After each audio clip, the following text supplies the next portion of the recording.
What if the secret to skyrocketing your confidence and success is simply saying thank you to compliments instead of brushing them off? Today, we're uncovering how embracing every ounce of your achievements and kicking negativity to the curb can revolutionize your life. Welcome back to the Marcus Allgood Show. I appreciate everybody listening, and we've increased the number of downloads over the last month, which I'm super excited about. I hope to do the same this month and keep sharing it. Go ahead. Nobody's actually gave us any ratings on iTunes or Spotify yet. So if you would, go ahead and smash that button and let us know what you think of it. It kind of helps us get into the rankings and, lets other people hear about it. And like always, if you get any kind of benefit out of this, share it with somebody that would love to hear it. All right, let's get into it. So we're going to talk about the power of accepting compliments and boosting self-esteem. Accepting compliments can directly boost your own self-esteem. When you acknowledge the praise instead of dismissing it, you affirm to yourself that you are worthy of recognition, which reinforces a positive self-image.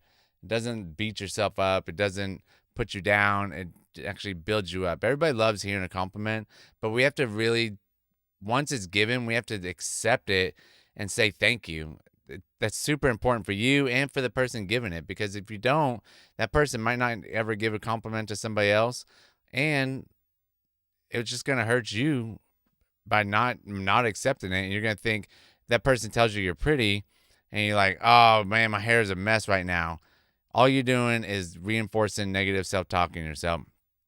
So example 1, workplace achievement.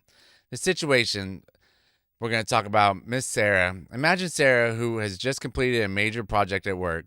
Her boss compliments her in front of the team, saying, "Great job on the project, Sarah. Your attention to detail really made a difference." And then her reaction comes out. Instead of downplaying her hard work by responding with, "Oh, it wasn't a big deal," Sarah smiles and says, "Thank you. I really appreciate the opportunity to lead this project." Let's look at the impact that has. By accepting the compliment, Sarah not only feels recognized and valued by her peers and superiors, but also internalizes her success, boosting her self-esteem. This positive reinforcement makes her more confident and motivated to tackle future challenges. Now, she just stopped at, "Oh, it wasn't a big deal." She's not going to, her brain's not going to get the reward that she needs for putting in all that hard work. She's just going to downplay it and say, "Oh, it's not a big deal," and move on to the next one. But she's not going to have as much confidence, and she's not going to have as much excitement to move on to the next one. When you get that good praise, you're looking forward to the next assignment that you get to do, or the next, just basically the next thing you get to do, next project, next assignment, next challenge, the next anything that you're doing. What was I trying to say? The next challenge, pretty much. So that let's go into another example. Example number 2, personal progress. The situation: John has been learning to play the guitar and performs a new song at a small gathering with friends. The reaction: after his performance, a friend comments, "You've really improved, John. You sounded fantastic." Instead of brushing it off with, "I still have a long way to go," John replies, "Thank you. I've been practicing a lot. I've been putting in a lot of hard work." The impact that's going to happen is by accepting and owning the praise, John affirms his progress and dedication to learning guitar. This acknowledgement not only enhances his self-esteem, but encourages him to continue improving his skills, reinforcing a positive self-image through his musical journey. Now, if he went back there and just said, by brushing it off, I've still got a long way to go. He's not taking the compliment of how far he's actually come. He's only focused on where he thinks he needs to go, not on how much hard work he's put into how far he's actually come and what he's actually put into it. So by affirming it, by saying thank you, I've been practicing a lot, he's reinforcing the positive and not reinforcing the negative, and he's going to have a better outcome, and he's going to keep practicing, and it's going to give him more motivation and discipline to keep going on with his guitar lessons and finding out what he can actually do. Maybe the music is in him and he is letting it out. These examples are highlights on how embracing compliments instead of deflecting them helps individuals affirm their own self-worth, fostering a healthier self-image and boosting overall self-esteem. All right, so now we're going to talk about celebrating success openly. Celebrating success really helps out in one's self-esteem and just gives a positive impact on everything that they do. If you bottle it all up, it's not going to be very good. It's not going to help your brain know the reward that you got from putting in all the hard work. So you definitely want the it's more beneficial. It's more beneficial to share your success with others. Celebrating achievements not only multiplies your joy, but also inspires and motivates your peers. It's going to help the people around you, and it's going to help you. It's an overall better experience. Now, if you have the friends, so-called friends, that don't like sharing your success and don't like hearing those stories, you might want to find people that do like hearing those success stories and want to share in on it. Openly expressing happiness about your success significantly enhances your mental and emotional well being by triggering positive emotions, reinforcing self image, and strengthening social bonds. Celebrating achievements boosts dopamine levels, which increase pleasure and motivation, deepens social connections through shared joy, and supports a positive self concept by affirming personal capabilities and success. Additionally, this practice helps counteract the natural tendencies to focus on negative aspects, promoting a more balanced and positive outlook that can improve overall psychological resilience and well being. In essence, openly enjoying and sharing your success can lead to healthier, more optimistic life experiences. Now, you don't want to be the bragger about it. You just want to share in it. Like if you had a good, let's say you were working out and you got a PR, you want to share that information with everybody, all the people that you think that would actually want to be part of that success with you. Now, if you post it on Facebook, there's going to be people that don't care about it, and then there's going to be people that do.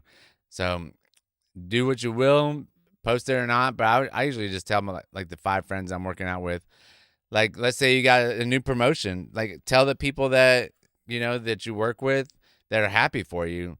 And then just don't tell the people that are going to be mad at you for taking that promotion or say, I can't believe you were one of us and now you're one of them. All that kind of negative self-talk. You don't want all that in your life. And it's also going to give you better mental happiness. All right, now let's talk about the dangers of negative self-talk. Self-talk harms mental health by fostering anxiety, depression, and decreased motivation.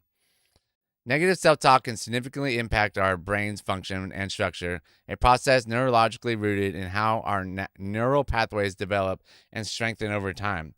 Here's a detailed look at how habitual negative thinking affects our brain and from our neurological perspective. So you got the neural plasticity, and our brains possess a property known as neuroplasticity, which allows neurons to grow and form new connections based on experience and thoughts. This adaptability is crucial for learning and memory, but also means our thinking patterns can alter neural pathways. So one way we could strengthen them is when we engage in negative self-talk repeatedly, we effectively strengthen the neural pathways associated with these thoughts. Just as practicing a physical skill repeatedly improves performance, repeatedly thinking negative thoughts makes the pathways more efficient and dominant. So we don't want to sit there and talk negative to ourselves over and over and over. So understanding the neurological impacts of negative self-talk underscores the importance of managing and reshaping our thoughts. By consciously shifting towards more positive self-dialogue, we can alter our brain's neural pathways, leading to improved mental health and overall well-being. So mindfulness and correction. Becoming more aware of your self-talk and actively working to correct negative patterns can profoundly impact your mental health and overall well-being. Here are some practical tips and mindfulness exercises to help you recognize and modify your internal dialogues. All right, so this is where I'm going to talk about some things that are actually going to help with stopping the negative self-talk and turning it into kind of a positive. You could start journaling, daily reflections. Start or end your day by jotting down thoughts that frequently pop up. This can help you identify patterns and themes in your self-talk. Mood and thought correlation. Note the mood alongside your thoughts. This practice can help you see the direct impact of negative or positive thoughts on your emotional state. So when you start writing it down, like think about what did you say to yourself throughout the day or the night before if you do it in the morning. Did I say, man, I'm stupid. Man, I'm dumb. Why did I do that, you idiot? I'm just not as good as you are. I'm just not that smart. Those kind of things you need to cut out. You need to change it to something more positive. Oh, I wasn't ready for that. Or I could probably improve on that today. Things like that. Change it into a positive. Like instead of saying, man, I'm an idiot for doing that, you can just say, I can't believe I did that today. Or, well, I learned from that. I'm not going to do that again today. All right. Then you can set some reminders, regular check ins. Like you set a reminder on your phone, set reminders on your phone or computer to pause and observe your thoughts at various times throughout the day. This can help you become more aware of your mental chatter and its tone. And we all do it. We all do it fast and we do it without even thinking about it. But the thing is, you got to think about why you're doing it and what are you saying to yourself and can you improve on it. The other one that I really like to do is the stop technique. Catch yourself. When you notice a negative thought, mentally say stop to halt the thought it is in its tracks. Basically, briefly assess the usefulness and accuracy of the thought. If it's unhelpful or irrational, consciously let it go. Like if I start to say, man, I'm an idiot, I'll just say stop it. And I just move on. A lot of times I'll move on or I'll reframe it to it is what it is, or I didn't mean to do that. But I really try and not call myself an idiot or say I'm stupid or I'm dumb, like things like that. That I totally throw out. Or if I miss like a clean and jerk or something, I don't say, man, I'm so weak. I just say, man, I missed it because I didn't do the technique right. Or I just need to get a little stronger sometimes. Or I just need to get my life together. One of the two. One of the two is going to work. All right, so let's reframe negative thoughts, kind of what I was just talking about. Actively challenge negative thought. Actively challenge negative or inaccurate thoughts by asking yourself evidence-based questions like, what evidence do I have that this thought is true? Replace these thoughts with more balanced and constructive ones.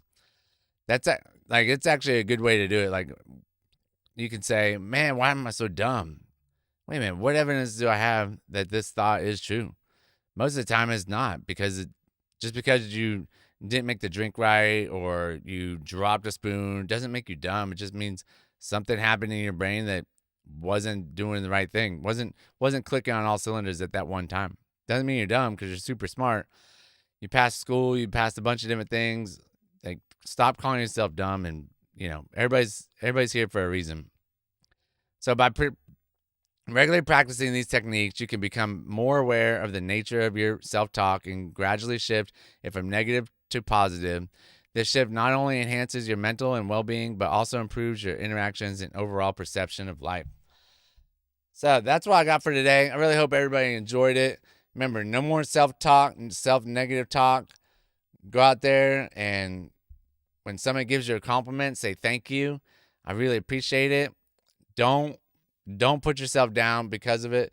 Don't downplay it. Don't do any of that. Just take the compliment and move on. Everybody loves a good compliment. Don't downplay it. And then you gotta have a positive impact on your happiness, like all the good stuff. So go out there, share, like, rate the podcast. I would really appreciate it. And if you got any benefit out of this, share it with a friend. And as always, I'll see you on the next one. Thanks a lot. Bye.